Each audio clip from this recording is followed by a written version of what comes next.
Donc, moi, j'étais sur terrain, avec les gens de terrain, pour recruter les chauffeurs. C'est comme ça que ça allait commencer. Ah, okay, non, c'était difficile. C'est comme ça que t'as fait. Donc, toi-même, tu étais... Je commence, mais bien sûr. Ok. Vieux Leblanc. Vieux Leblanc. C'est pour ça qu'on m'appelait quand j'étais dans la rue. Non, oui. Mais je commençais. Bien sûr. Mais en fait, en réalité. Quel exemple? Oui. En réalité, pour arriver à quelque chose, c'est pas l'histoire. Et on me demandait toujours pourquoi tu fais pas de pub. Il n'y avait pas de billboard Django à l'époque. Ça a commencé récemment. On était dans la rue. Parce qu'il fallait parler aux gens dans la rue. Yeah. Fallait comprendre quand on parle à un chauffeur. Est-ce qu'il a un smartphone? Il n'y a pas un smartphone. Est-ce qu'il comprend? Est-ce qu'il comprend pas? L'évangélisation.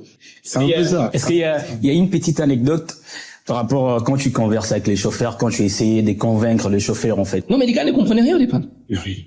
En fait, concrètement, vous parlez d'une chose, il faut télécharger une application, vous téléchargez, il n'a pas de crédit, quand vous demandez ça, il faut partager vos crédits. Après, on se dit, mais si on partage le crédit, est-ce que ça a vraiment du sens? Parce qu'en fin de compte, la majorité des chauffeurs à l'époque n'avaient même pas de smartphone parce qu'il y avait les effets de nature.